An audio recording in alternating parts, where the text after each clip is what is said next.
Aleluia! O amor não falha.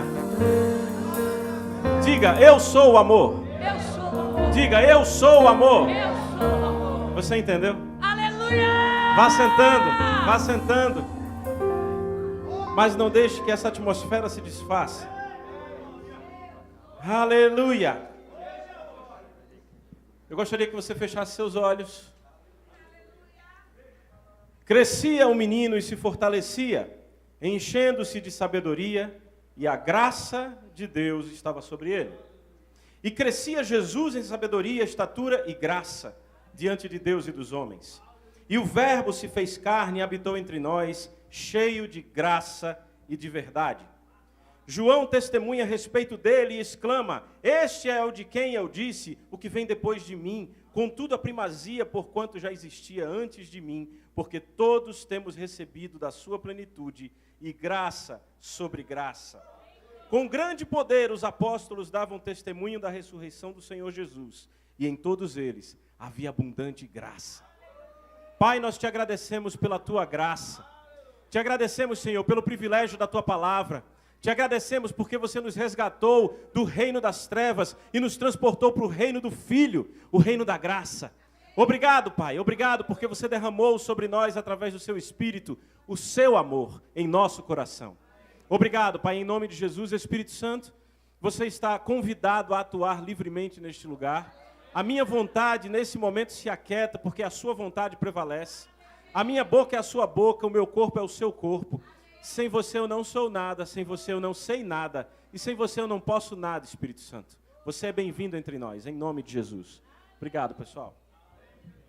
Boa noite. Meu nome é Tiago Samico, eu sou ministro dessa casa, graças a Deus.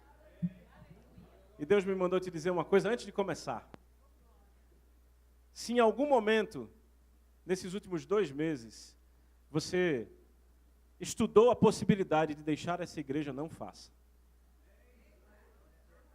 Por quê? Não faço ideia de porquê.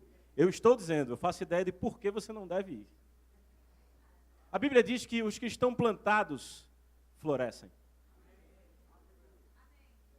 E eu percebo pelo Espírito que nos últimos meses, o diabo tem trazido um engano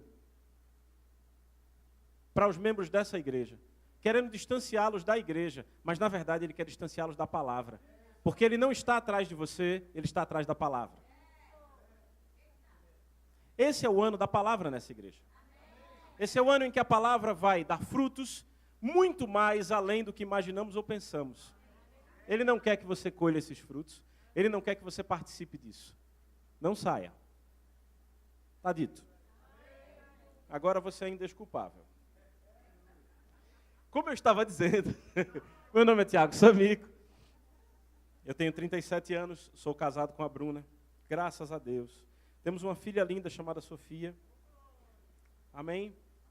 E hoje nós vamos falar sobre graça de novo. O pastor Francisco me pediu para complementar a palavra de 2 semanas atrás sobre graça e equilíbrio, e eu gostaria que você já abrisse a sua Bíblia, já em João 1,16. Aleluia. Deus é bom, em todo o tempo. Haha. Foi o dia inteiro de graça na minha vida hoje, irmão. Eu comecei desde ontem de noite. Eram umas 10h30 da noite e eu estava na graça. Lendo e buscando. O dia inteiro hoje, trabalhando e graça. Na verdade, será o ano inteiro, porque Deus quer que seja a vida toda. Mas a questão é que falta entendimento ao corpo sobre a graça. E a falta de entendimento leva a que o povo pereça. Amém? Você achou João 1,16? Antes de nós lermos, eu quero rever alguns conceitos, algumas coisas com você, que nós vimos há 2 semanas atrás. Quem estava aqui quando eu ministrei sobre graça 2 semanas atrás? Muitas pessoas não estavam, ok. Eu disse há 2 semanas atrás que a graça é sim o favor imerecido de Deus. Ela é sim o favor imerecido de Deus. Só que esse papel da graça é desempenhado até que você nasce de novo. Quando você nasce de novo, você passa a merecer. Acabou essa história de imerecido. Você entende isso? Só isso já é suficiente para você começar a entender a graça de outro viés. Porque as pessoas continuam nascidas de novo, dizendo, não, eu não mereço. Merece. Ei, você foi feito coparticipante da natureza divina, merece sim. Diga assim, eu mereço.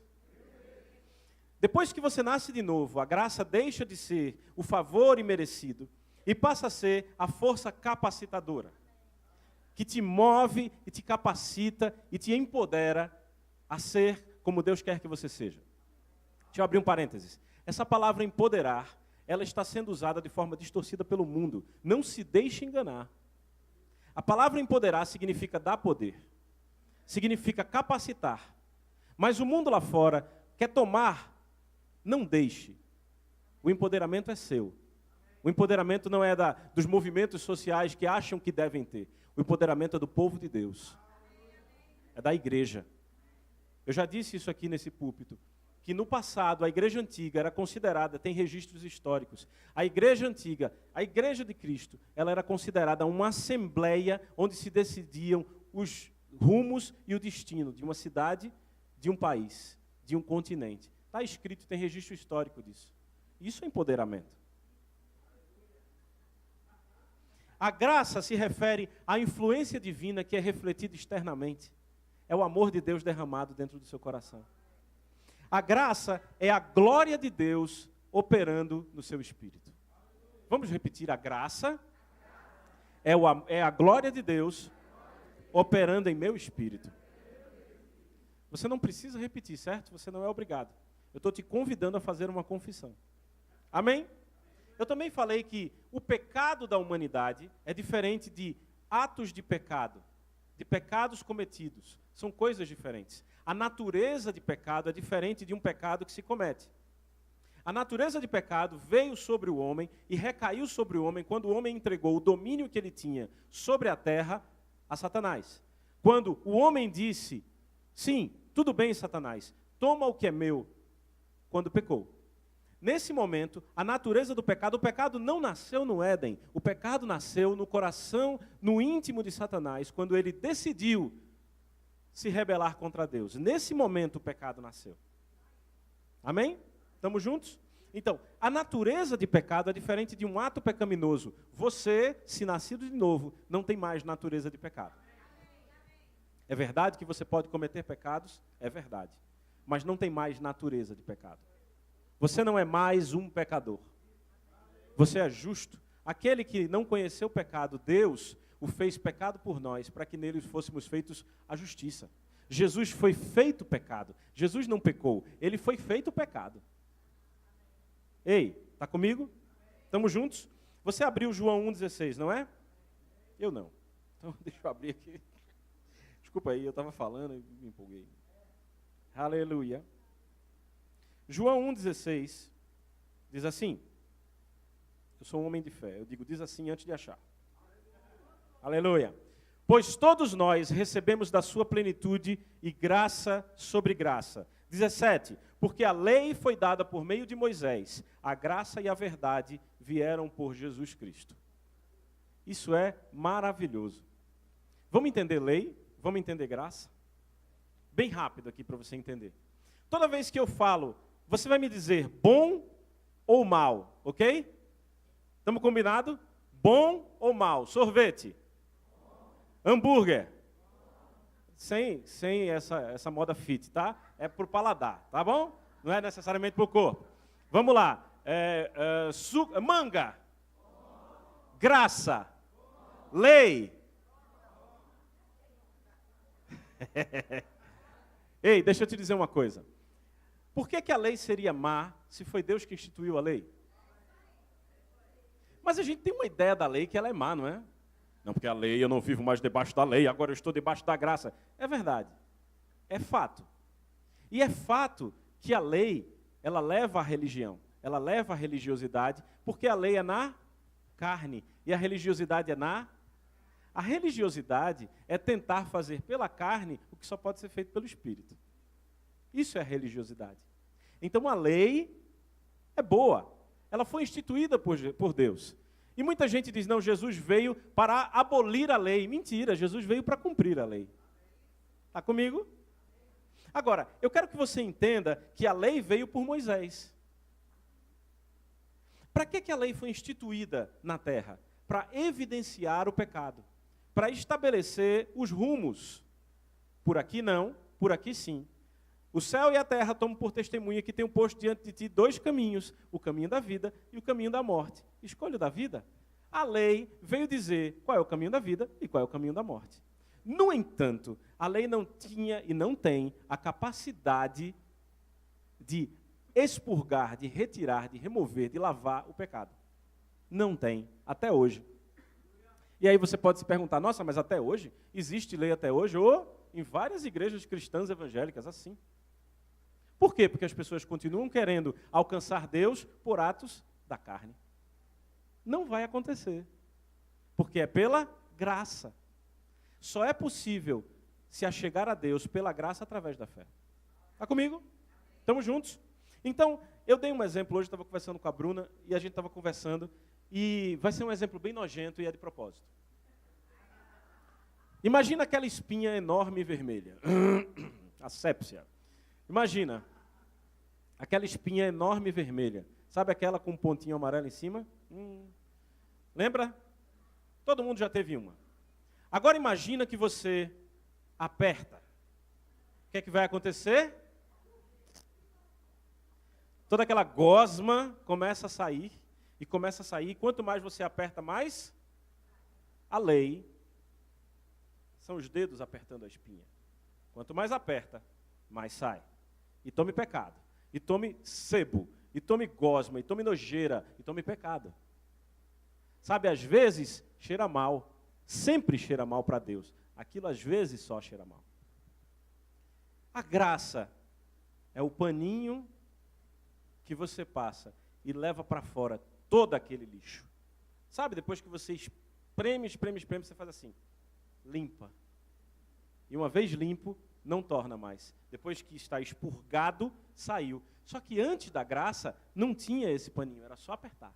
Aí apertava, expurgava, saía, mas não tirava. Logo, depois tinha que apertar de novo, e apertar de novo, e apertar de novo.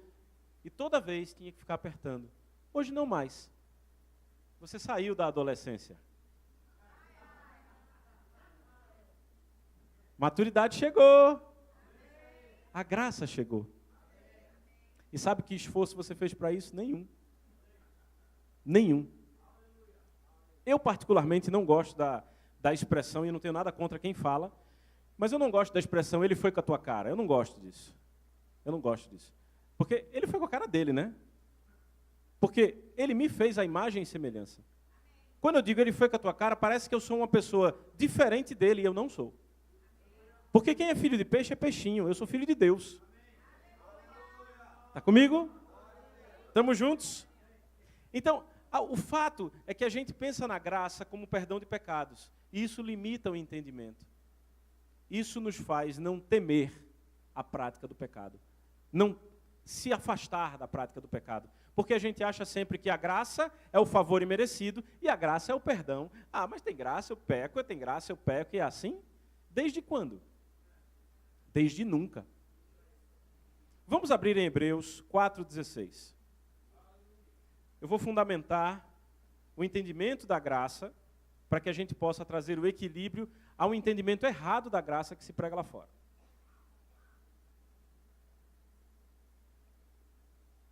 Hebreus 4,16. Está entre os 10 mais, na minha opinião, na Bíblia. E é um versículo tão pouco citado, talvez porque não haja o entendimento da graça necessário. Mas hoje vai haver.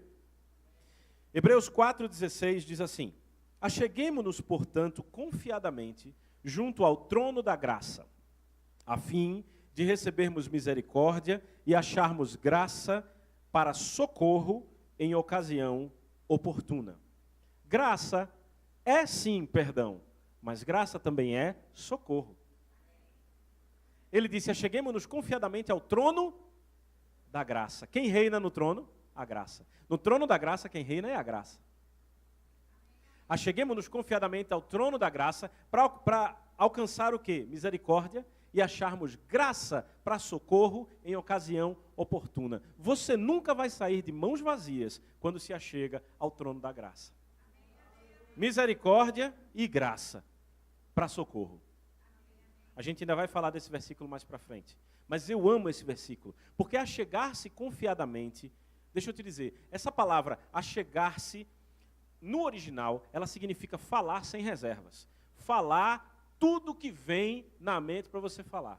E tem muita gente que não faz isso com Deus. Tem muita gente que fica usando de subterfúgios e, excelentíssimo, amado, excelso, e não fala o que tem que falar. E quando fala, acha que está sendo humilde, dizendo, eu sou um coitado, não sou merecedor. Não, você nem é coitado e é sim merecedor. Então é bom você se achegar confiadamente. Existem algumas versões que dizem ousadamente. Eu gosto mais de ousadamente. Mas é interessante que a Bíblia fala muito de termos confiança no dia do juízo. Por que esperarmos o dia do juízo para termos confiança, se ela nos convida a ter confiança hoje, nos achegando ao trono da graça? Acheguemo-nos confiadamente. Sabe o que é isso?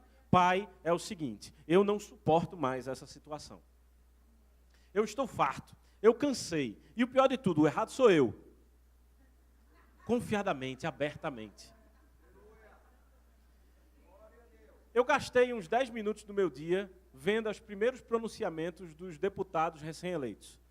Gastei, porque esse tempo não vai voltar e não mudou nada para mim. Mas o Espírito Santo queria me mostrar algo e eu vou te mostrar. A quantidade de baboseira que é dita naquela tribuna é impressionante. Por quê? Porque eles têm liberdade de fala. Eles falam o que quiserem e não podem ser processados por isso. Eles têm existe uma prerrogativa que permite que eles falem abertamente, confiadamente. Nada vai acontecer. Eu posso falar o que eu quiser. O que eu quiser. E nada vai acontecer. A palavra original desse versículo é exatamente relativa à política.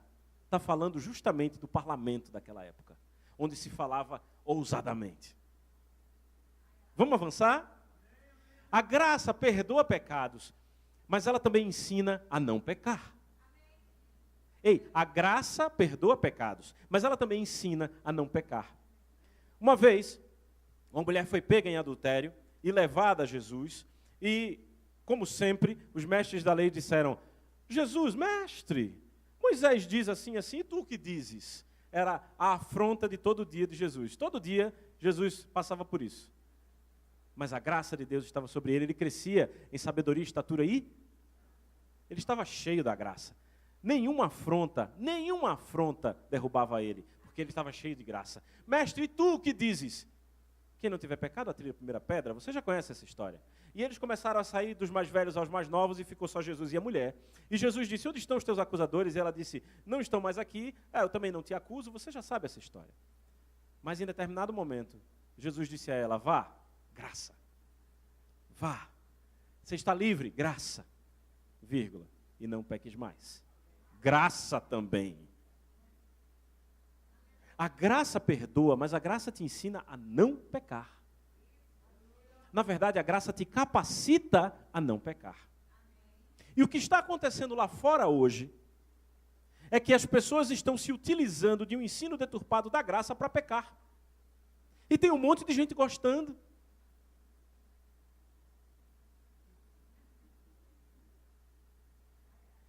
Igrejas homossexuais, que belo.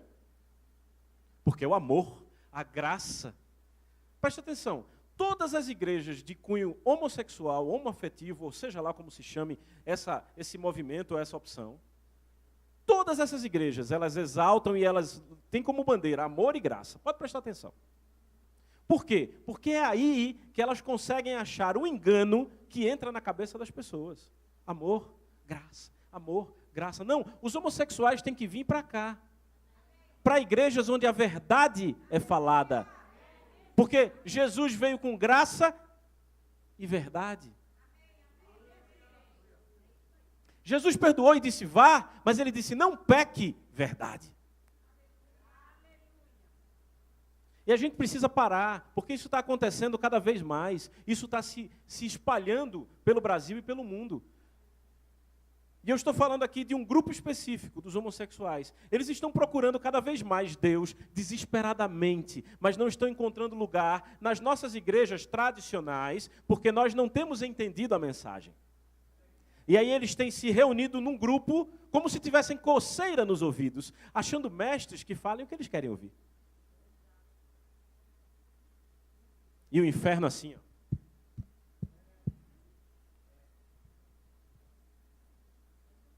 Nem escrevi sobre isso aqui, mas e daí? Abre em Tito 2:11. Oh, Ele não me deu espírito de covardia, mas de ousadia e mente sã. Tito 2:11. Porque olha isso, eu não sei se você já tinha lido isso. Eu sei que você já leu Tito inteiro. Mas eu não sei se você já tinha lido isso, assim, com esse cuidado, com esse apreço, sabe, considerando atentamente a palavra. Porque a graça se manifestou salvadora a todos os homens. Ela nos ensina a renunciar. A graça se manifestou salvadora, ponto. Que lindo, é maravilhoso, e é. Mas ela nos ensina a renunciar à impiedade e às paixões mundanas, e a viver de maneira sensata, justa e piedosa nesta era presente. É a graça. A graça nos salva e nos ensina, não peca. Se pecarmos, temos um advogado, um intercessor junto ao Pai, é verdade. Ele é fiel e justo para nos perdoar o pecado, é verdade. Mas a graça está o tempo todo dizendo, não peque. Não peque. A graça está te dizendo, não peque. Agora, nesse momento, te dizendo, não peque. Aleluia. Não useis da vossa liberdade para dar lugar à carne. Paulo disse. Não faça isso. Os que se inclinam para a carne dão frutos na carne. Os que se inclinam para o Espírito dão frutos no Espírito. Você é um ser espiritual. Você não é esse envelope que você está vendo. Você é um espírito. E precisa começar a pensar no nível espiritual, porque a vida é espiritual. Você precisa começar a ter esse discernimento rápido, porque Jesus está voltando, as pessoas estão se perdendo, e o Evangelho precisa ser propagado por você. E eu não estou falando de distribuir folheto. É uma necessidade. Uma necessidade. A natureza clama com dores de parto pela manifestação dos filhos. E aí a gente chega na questão da verdade. E aí as pessoas, elas querem meio Jesus. É como se elas pudessem chegar num comércio e dizer assim, me dá meio Jesus aí, por favor. Eu vou te explicar. Abre aí, por favor, em 2 Coríntios 11:4. Hoje a gente vai abrir muito a Bíblia, né? Porque Paulo disse a Timóteo que ele tem que manejar bem. 2 Coríntios 11:4. Diz assim, vocês aceitam de boa vontade o que qualquer um lhes diz. Olha para cá. Vocês aceitam de boa vontade o que qualquer um lhes diz. Tudo pode. E é. É mesmo, é? Quem disse? Qualquer um. Mas Paulo estava dizendo que o povo de Corinto aceitava de boa vontade o que qualquer um dizia. Aqui não. Nessa igreja não. Nós somos como os de Bereia. Disse aqui, então prova aqui. Vocês aceitam de boa vontade o que qualquer um lhes diz, mesmo que anuncie um Jesus diferente daquele que lhes anunciamos. Eu não sei se a sua versão está assim, mas a minha diz.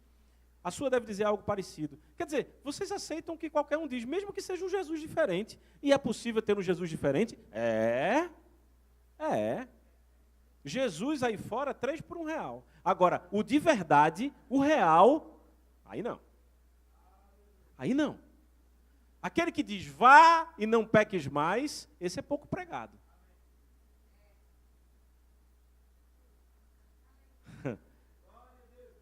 No ano de 2017, o versículo mais procurado na internet foi: eu é que sei que pensamentos tenho a vosso respeito, pensamentos de paz e não de mal, para lhe dar o fim que você deseja. Jeremias 29:11, que coisa linda. Vá e não peques mais, foi muito pouco procurado. Porque o povo de Israel, não, gente, o povo de Israel queria ficar perto de Deus quando Deus dava, quando Deus fazia. Quando Deus dizia, não, olha, existe essa regra não eu não quero. Não é assim a gente não, só o povo de Israel. Não é interessante? As músicas evangélicas que nós escutamos hoje, e aí eu vou pedir licença ao grupo de louvor, mas as músicas evangélicas que nós escutamos hoje são bem pessoais, às vezes até demais. Eu, e tu pouco. Né? É o tempo todo buscando os benefícios e quase nenhum tempo declarando a natureza divina. Eu gostaria de ouvir mais músicas sobre ser santo. Eu, particularmente, e eu entendo que estou falando pelo Espírito, gostaria de ouvir mais músicas sobre santidade. Porque Deus disse, sede santo, porque eu sou santo. Deus disse, santificai-vos, porque amanhã farei maravilhas em vosso meio. É uma condição. Quer dizer que se eu não me santificar, ele não fará maravilhas? Não, ele vai fazer as maravilhas, mas juízo vem. Vamos avançar, isso não está no script. Você não precisa abrir, mas 2 Timóteo 4:3 diz: porque virá o tempo em que não suportarão a sã doutrina, mas tendo grande desejo de ouvir coisas agradáveis, juntarão mestres segundo os seus próprios desejos para si. Já está acontecendo. Paulo está se referindo ao fim dos tempos, estamos nele. E é o tempo todo. O pastor falou um negócio que eu não gostei. Vou mudar de igreja. Afinal, tem tantas opções. Mas a Bíblia diz, e Deus disse, o céu e a terra, tomo por testemunha, que tenho posto diante de ti 2 caminhos. Não são tantos caminhos, não são muitos caminhos, só há 2 caminhos, o da vida e o da morte. Então você só tem uma igreja para ser plantado. Como assim? Só tem uma. É bom você orar e ter discernimento e ser guiado para descobrir logo, porque a outra leva à morte. Hashtag pronto, falei. Mas porque Deus disse que só tem 2 caminhos, um de vida e um de morte. E as pessoas estão se distraindo e se divertindo com os vários caminhos. Essa semana eu vou numa igreja. Por que eu estou falando disso? Essa semana eu vou na igreja, semana que vem eu vou em outra, e eu vou em outra, até eu achar um pastor legal e uma turma legal. Mas e esse é o critério de Deus? Desde quando? Todos quantos são chamados filhos de Deus serão guiados pelas suas preferências. Desde quando? Serão guiados pelo Espírito. E ouça atentamente o que o Espírito fala às igrejas. Porque ele está falando agora, não sou eu não. Porque eu nem pensava em falar isso. Estou cheio de anotação, cheio de pintura aqui, tá tudo. E eu não falo o que eu escrevi. O que eu escrevo, isso eu não falo. Né? João 1,14, não precisa abrir, você deve estar lá já. Assim a palavra se tornou ser humano, ou o verbo se fez carne, e habitou entre nós, e ele era cheio de graça e de verdade. E eu disse, o povo só quer metade, o povo só quer graça, graça, graça. Pai, graça, graça. Não. E a verdade? A verdade, ele disse, eu sou o caminho, a verdade e a vida. Ninguém vem ao Pai senão por mim. Ei, vamos voltar? Eu sou o caminho, a verdade e a vida. Ninguém vem ao Pai senão por mim. Se você não tiver o caminho, a verdade e a vida, você não vai ao Pai. Então por que o povo só quer graça e deixa a verdade de lado? Porque a verdade dói. Mas ninguém falou que ia ser indolor. Dói, mas conserta. É a verdade. Conhecereis a verdade, e a verdade vos libertará. Tá ok? É ou não é? É assim. O que liberta é a verdade. A graça salvou. A graça capacita. Quem liberta é a verdade. Diga, eu sou livre. Diga, eu sou livre. Porque a lei, ela era uma parte da verdade. A graça é a verdade plena. A lei era uma parte. Era aquela parte só que expurgava, que deixava na superfície para ser limpo e nunca era limpo. Está comigo? Não, eu escrevi aqui, não há conforto em ouvir a graça, que a graça é tão grande que mesmo presos ao pecado, iremos para o céu. Não existe conforto nisso, mas está sendo pregado. Está pecando? Não tem problema, o céu te espera. Mentira! Mentira! Está pecando, Hades? Verdade? Verdade. Está com raiva de mim? Fica com raiva de papai. Foi ele que escreveu. Vá se resolver com ele. Eu não tenho poder de assinar embaixo o que ele escreveu. Ele tem poder de assinar embaixo o que ele escreveu. E ele disse, pecou é inferno. Tem uma lista enorme dos que não entrarão no reino dos céus. Uma lista gigante. Né? E para não corrermos em vão, é bom a gente começar a ticar lá a lista, né? Opa, isso aqui não, isso aqui não, isso aqui não, isso aqui não. Brincadeira, não é assim. Não é assim. Porque aí está o pulo do gato. As pessoas acordam, hoje eu não vou pecar. Vai pecar. Vai pecar. Porque não é pela sua força. Não adianta fazer força para não pecar, vai pecar. Sabe, existem pessoas que têm hábitos, vícios, e aí, de toda sorte, vício, cigarro, bebida, droga, imoralidade sexual, toda a sorte de vícios. E essas pessoas, dentro da igreja, elas são atormentadas diariamente. Todos os dias. Eu acho que eu estou falando com pessoas. Todos os dias, essas pessoas acordam, e como a natureza do pecado não é mais a natureza delas, elas estão pecando, mas não se conformam com aquilo. Essa é a diferença do nascido de novo. Porque quando você não era nascido de novo, esses vícios eram praticados e você não estava nem aí. Amanhã de novo. Mas hoje, você comete um pecado e aquilo lhe corrói por dentro. Muitas vezes você pede perdão e não recebe o perdão. É verdade.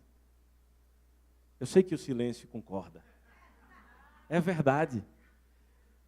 Pai, você é fiel e justo para me perdoar os pecados. Eu reconheço que pequei, eu te peço perdão em nome de Jesus. Eu recebo da tua graça, eu não pecarei mais. Aí, 2 segundos, você precisa ter ousadia para tomar uma postura espiritual sobre outra questão e você não tem. Deixa eu te dizer uma coisa. Você acha que Deus está realmente preocupado com os pecados que você comete? Ele está preocupado com o teu desenvolvimento. Ele está preocupado com você cumprir o propósito com o reino dele. O problema é que a prática do pecado leva a distração e pesos. A Bíblia manda você se desprender do pecado, do fardo que tenazmente te assedia. Porque o pecado, o ato pecaminoso é um fardo, é uma bola de ferro amarrada na tua perna. E você não consegue andar.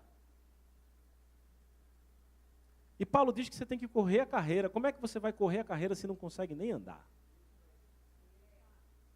E você vai para a igreja. E você chega na igreja. E uma palavra é liberada. E aquela palavra é a chave que abre e tira a bola. É a unção que despedaça o jugo. E você vai e abre aquilo. E corre na igreja. E feliz, e vitorioso, e vencedor. Mais que vencedor em Cristo. E na hora de ir embora, você pergunta, onde é que está minha bola de ferro? Eu preciso levar ela para casa? Infelizmente, é isso que Deus quer que cesse, na minha vida e na sua vida. E eu falei aqui de vício, mas fofoca é pecado. 6 coisas Deus detesta, em uma ele abomina, aquele que semeia discórdia entre os irmãos. Fofoca é pecado, e é pecado sério. Murmuração é pecado. Para de pensar nessas coisas cabeludas, porque essas daí são aquelas mais horrorosas, tem as mínimas, que a gente às vezes não percebe. E estamos falando de graça. Romanos 8:3 diz assim, você não precisa abrir. A lei não era capaz de nos salvar por causa da fraqueza da nossa natureza humana. Por isso Deus fez o que a lei era incapaz de fazer ao enviar seu Filho na semelhança de nossa natureza pecaminosa e apresentá-lo como sacrifício por nosso pecado. Com isso, declarou o fim do domínio do pecado por nós. O pecado não tem mais poder sobre nós. Deus já declarou, porque Ele enviou seu Filho à nossa maneira pecaminosa. Jesus nasceu na terra, o lugar dominado pelo pecado. O mundo que jaz no maligno, Jesus nasceu nele. Por quê? Para que o pecado não tivesse mais poder sobre nós. E não tem. Agora veja só, Mateus 5:27, eu quero que você abra isso.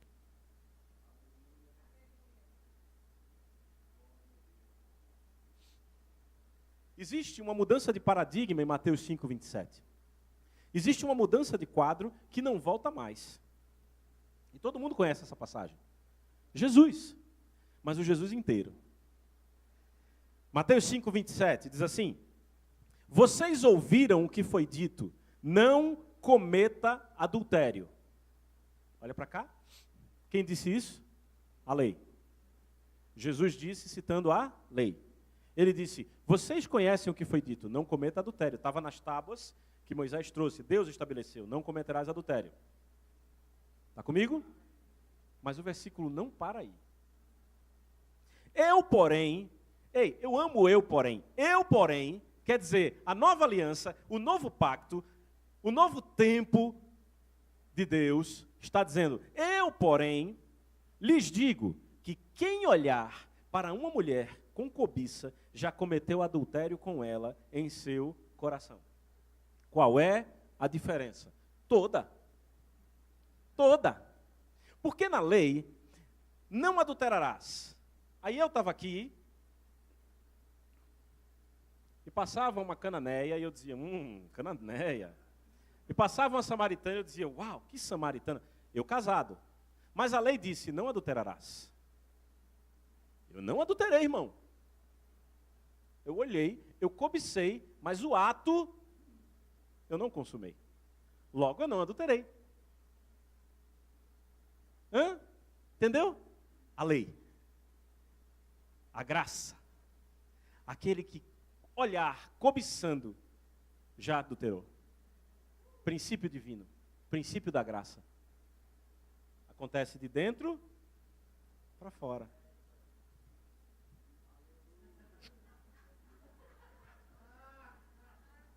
Na graça, o copo não fica limpo só por fora, por dentro também. Essa é a graça. A graça limpa por fora, mas por dentro também. Faz toda a diferença, não sei se você está entendendo. Faz toda a diferença. Toda. Mas as pessoas, elas acham que existe uma lógica na graça que me permite fazer o tempo todo errado e voltar e pedir perdão. Tem gente que é profissional nisso. Sabe o versículo de cor com referência. Ele é fiel e justo para me perdoar o pecado e me limpar tudo. Sabe tudo. E Deus continua sendo misericordioso. Porque Ele é misericordioso. Mas, pontinho. Deixa o Espírito tratar o mais, não é? No entanto, eu quero falar com vocês sobre um exemplo que eu anotei aqui. Imagina que o cidadão é ladrão. E ele rouba porque a natureza dele é roubar, porque ele só sabe fazer isso, porque ele nunca trabalhou, porque é mais fácil, porque ele é um marginal mesmo, é uma pessoa, enfim, por todas as razões que alguém rouba e um pouco mais. Ele é ladrão, profissional. Esse cara é ladrão. A lei diz que ele deve ser preso e processado. A lei diz que ele deve ser preso e processado. Aí chega a graça e diz, fica tranquilo, não precisa mais ser processado. Está tudo limpo. E o cabra vai pecar de novo e roubar de novo. Certo? Que vantagem teria na graça? Diga para mim. Nenhuma. Se a graça agisse dessa forma, não teria sentido. Não é? Porque o cara é ladrão, a lei proíbe ele, pune, tarará, aí chega a graça e diz, não, está tudo limpo, está tudo pago, pode roubar. Não. Está errado. Quando esse ladrão Quando esse ladrão é preso, ele é preso, a lei se manifestou para ele. Ele foi preso, ele foi julgado, ele foi processado, ele sofreu na cadeia, ele passou por tudo. Ele bota o pé do lado de fora, ele já está olhando onde ele vai roubar. Porém, quando esse mesmo ladrão se converte ao Senhor Jesus Cristo, mesmo dentro da cadeia, ele não quer mais nem saber de roubo. Ele para de cobiçar o que é do outro. Graça. Porque onde abundou o pecado, superabundou a graça. O sentido desse versículo é esse. Porque as pessoas dizem assim, então onde abundou o pecado, superabundou a graça, eu vou pecar bastante, porque abunda, e aí a graça vai superabundar. Não faça isso. Não faça isso. Não, mas veja só. É lógico que o ladrão se converteu e ele não rouba mais. Crente não pode roubar. Crente não é ladrão, mas crente fofoca. Mas crente mente. Não pode também. A lógica é a mesma. Não, mas é uma questão cultural. É uma questão cultural. Mentirinha, bobagem. Ei, mas peraí. Onde abundou o pecado? Onde a cultura do pecado abundou, superabundou a graça. Indesculpável diante de Deus. Quando chegar lá, ele vai contar cada uma. Cada uma. Está escrito. Que haveremos de prestar conta de tudo que tivermos feito. E a Bíblia também diz que ele vai sondar os motivos do coração. Porque às vezes você não mente, mas aquele que olhar para uma mulher, já pecou. Cobiçando, já pecou. Por quê? Tiago diz que o pecado começa por dentro. Você está aprendendo alguma coisa? Eu estou. Eu estou de verdade. Vamos abrir de novo em Hebreus 4,16. Aleluia.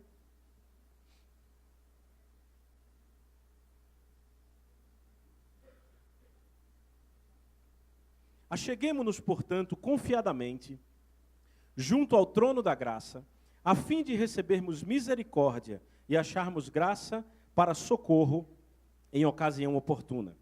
Eu realmente gosto desse versículo, estou lendo ele de novo. Mas o que eu quero te mostrar é o que é a ocasião oportuna. Tem uma versão que diz tempo de necessidade. O que é o tempo de necessidade? O que é a ocasião oportuna? Você acha que o tempo de necessidade e a ocasião oportuna desse versículo, que acharemos socorro em ocasião oportuna, é antes ou depois do pecado? Vou te dar um exemplo. Imagina um cidadão que é alpinista. Ele é alpinista, ele sobe montanhas. E ele estava andando numa trilha, e de repente ele escorrega e cai num precipício.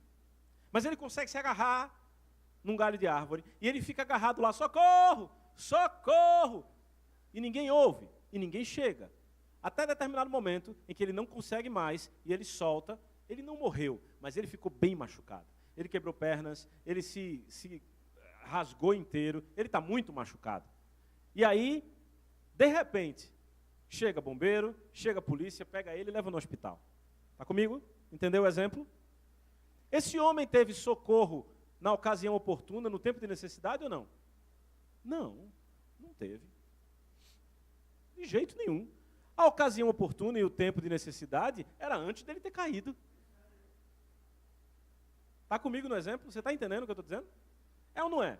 Ele estava lá pendurado, gritando por socorro. Ele caiu, não morreu, graças a Deus. Foi levado para o hospital e tal, mas ele não teve socorro em tempo oportuno. Da mesma forma, é aquele que comete um pecado. Ei, deixa eu te dizer, os atos pecaminosos que o povo comete, o povo de Deus comete, que nós cometemos, a gente sabe quando vai cometer. Você sabe. É que nem aquela piada, né? Ó, meu rei, me traga o soro de picada de cobra. Por quê? Porque levou a picada, não, mas ela está vindo ali. Você já sabe. Eu não estou falando de nenhum povo em específico, tá certo? É só uma piada, gente. Você sabia? Você da onde? Brincadeira, brincadeira. Mas você entendeu? A lógica é a mesma. Você vê a cobra vindo muito antes de pecar. Poucos são os atos pecaminosos, poucos são os pecados que a gente comete, que são assim, eita, pequei. É muito difícil. Vai sendo construída uma estrutura de pecado. E quando você vê, você faz. Só que, antes de você fazer, você poderia ter gritado. E eu estou aqui hoje para te dizer só isso. Grita. Você vê que vai pecar, grita. Pelo amor de Deus, grita. Eu te imploro, grita. Jesus! Grita. Grita, grita. Por favor, grita. Está vendo o pecado chegando? Grita. Acheguemo-nos confiadamente. Gritar. Deus! Minha carne está fervendo. Eu estou querendo. Não vai. Por quê? Porque ele disse que se você fizer isso, você vai chegar no trono da graça e receber misericórdia e graça para socorro. Antes do galho estourar, alguém chega e diz, eu estou aqui. E ele diz mais, porque temos um sumo sacerdote que passou por todas as tentações sem pecar. É como se Jesus conhecesse aquela trilha. Jesus também fosse um alpinista. E é como se ele passasse por aquela trilha e soubesse do perigo daquele precipício. E ele passasse lá frequentemente, esperando só um grito por socorro. Grita por socorro, ele está lá. Ele está lá. Ele passa o tempo todo. Ele já passou por tudo isso. Toda e qualquer tentação que nós possamos sofrer tem duas características. Ela não é maior do que podemos suportar e Jesus já passou. Amém? Existe uma mentalidade, e eu quero falar sobre isso e começar a encerrar, porque existe uma mentalidade que é justamente essa mentalidade de não pecar. Não, eu não vou pecar, hoje eu não vou pecar, hoje eu não vou pecar, eu não vou pecar, não, eu não vou pecar. E aí a pessoa acorda, já dizendo que não vai pecar. Ela mesma estabelece um teste para ela mesma é reprovada no teste e acabou. É assim. Quando a gente tenta vencer o pecado pela nossa própria força, é assim. Não, eu não vou pecar. Olha, eu não vou passar dessa linha aqui. Aí, passei. É assim. Porque a tua força, a lei, não tem poder sobre o pecado. Sabe, é interessante porque quanto mais você pensa em não pecar, mais consciência de pecado você tem, logo menos consciência de santidade você tem. Logo, menos consciência da graça você tem e você peca. É assim que funciona. Sadraque, Mesaque e Abdenego, lançados na fornalha. E aí, Deus veio e interviu. Apagou a fornalha. Não apagou coisa nenhuma. A Bíblia diz que Nabucodonosor aumentou a chama 7 vezes mais. Porque o fogo não é importante. Quando Deus age, o fogo não é importante. O pecado não é importante. A gente precisa parar de pensar em pecado. A gente precisa parar de colocar foco em pecado. A gente precisa colocar o foco em quem nós somos. Quem eu sou? Eu sou a justiça. Eu sou mais que vencedor. Eu sou um com Ele. Eu sou participante da natureza divina. Ei, eu sou filho. O Espírito Santo testifica ao meu espírito que eu sou filho. Essa prática, desconheço. Quanto mais você pensa no pecado, mais você peca. Parece um paradoxo, mas é um fato. 7 vezes mais. A Bíblia diz assim, se passares pelo fogo, não te queimarás. Não é verdade? E por que eu vou falar do fogo? Acho que você não entendeu. A Bíblia diz, se passares pelo fogo, ele não te fará mal algum, não te queimarás. Por que eu vou falar do fogo, se ele não me fará mal algum e ele não me queima? Ainda tem mais. A minha mente me enganou aqui, porque não é se, é quando.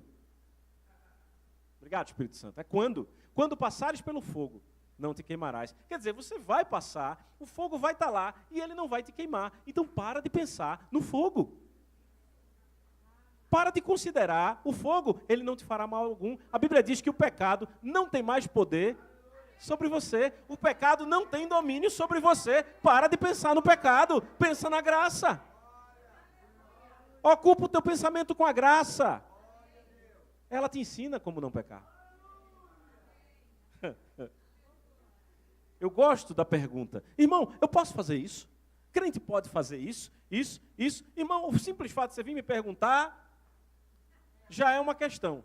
Ninguém vem me perguntar, crente pode jogar futebol? Ninguém me pergunta isso. Agora, crente pode fazer isso, fazer aquilo, e eu não vou nem listar, porque o fogo não é importante. Deus não está preocupado com isso. Sabe com o que ele está preocupado? Abre em 2 Coríntios 6.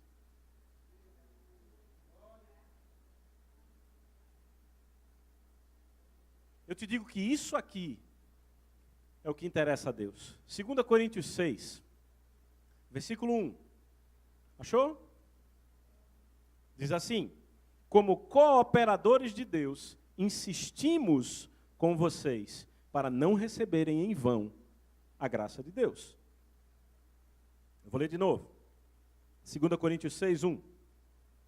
Como cooperadores de Deus, insistimos com vocês para não receberem em vão a graça de Deus. Então isso interessa a Deus, que você não receba a graça dele em vão, porque receber você já recebeu.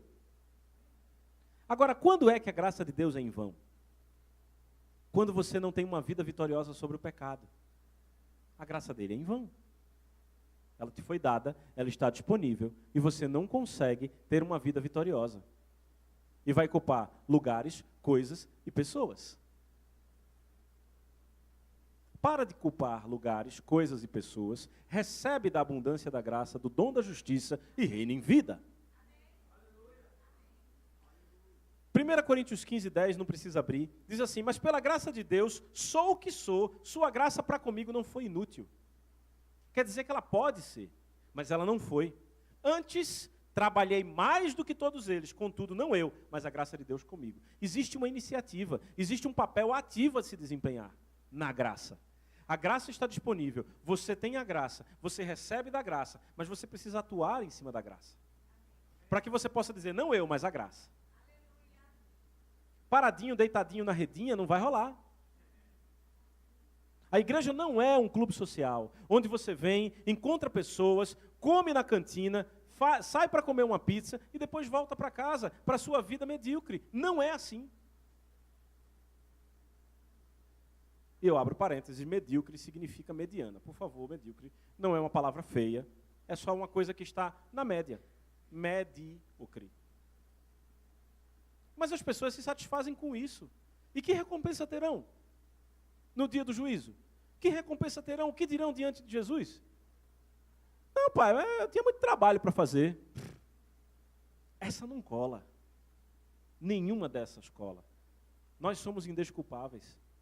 Quanta palavra tem sido liberada aqui? Só que eu lembre que eu falei já 2 vezes sobre graça, está acabando a minha mensagem já, e você já ouviu, contando as duas, quase 2 horas sobre graça.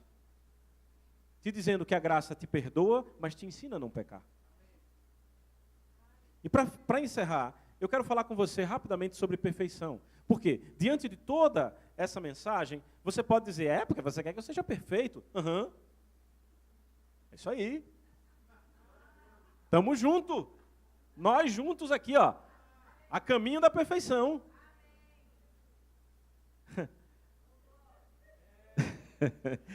Vê só, deixa eu te explicar uma coisa. O que é um discípulo? O discípulo, ele é um aprendiz. E um aprendiz, para ser bom, é aquele que abandona a sua vida, os seus desejos, as suas convicções, e passa a viver a vida, os desejos e as convicções do mestre. Esse é o bom discípulo. Certo? Então, o que significa? Significa que, abre aí, por favor, vamos junto. Filipenses 3:12. Esse versículo é sensacional. Filipenses 3:12. Você achou? Todo mundo achou? Segura ele aí, eu vou ler para você Mateus 16:24. Diz assim: então Jesus disse a seus discípulos, se alguém quiser me acompanhar, negue-se a si mesmo, tome a sua cruz e siga-me. Olha para cá, esse é o princípio de perfeição. Quer ser meu discípulo? Negue-se a si mesmo, toma a cruz e me segue. Nega teus desejos, tuas convicções, nega tudo que diz respeito a você e segue o mestre. Esse é o discípulo, esse é o aprendiz. Agora, o versículo que eu pedi para você abrir de Filipenses diz assim: Não que eu já tenha obtido tudo isso, ou tenha sido aperfeiçoado, mas prossigo para alcançá-lo. Pois para isso também fui alcançado por Jesus. Olha para mim, por que você foi alcançado por Jesus? Para que você alcance a perfeição. Eu vou alcançar a perfeição na eternidade, o corpo glorificado. Mentira de Satanás. Alcança a perfeição é aqui. Mas como? Eu não posso ser perfeito. Ninguém é perfeito. Versículo 15 do mesmo capítulo. Todos nós que alcançamos... Como é que está na sua Bíblia? Versículo 15. Todos nós que alcançamos a maturidade ou perfeição. Oxi! Paulo disse, não julga havê-lo alcançado, depois ele diz que alcançou. 3 versículos só levou para dizer isso. Que cara confuso? Não, ele não é confuso, ele é guiado, ele tem a mente de Cristo. E você também. Olha, se você é um discípulo que abandona os seus desejos, as suas convicções, se você troca o seu projeto pelo projeto de Deus, se você deseja ardentemente viver o propósito de Deus para a sua vida e não a sua vontade, você é perfeito como discípulo. Você é um discípulo perfeito. Embora você não alcance a perfeição do mestre, mas no papel que você precisa desempenhar, você pode sim ser perfeito. Basta seguir esse padrão, abandona, negue-se a si mesmo, tome a sua cruz e me segue. Perfeição. Ah, mas é muito difícil. Graça. Graça. É assim que Deus amarra. Pronto, amarrou. Acabou. Graça. A perfeição demanda graça. A graça é a capacitação, não é mais o favor imerecido. Você merece. A graça é o poder de Deus que te capacita a ir além do que o natural faz. A graça não é uma liberação para pecar. A graça não anula a fé.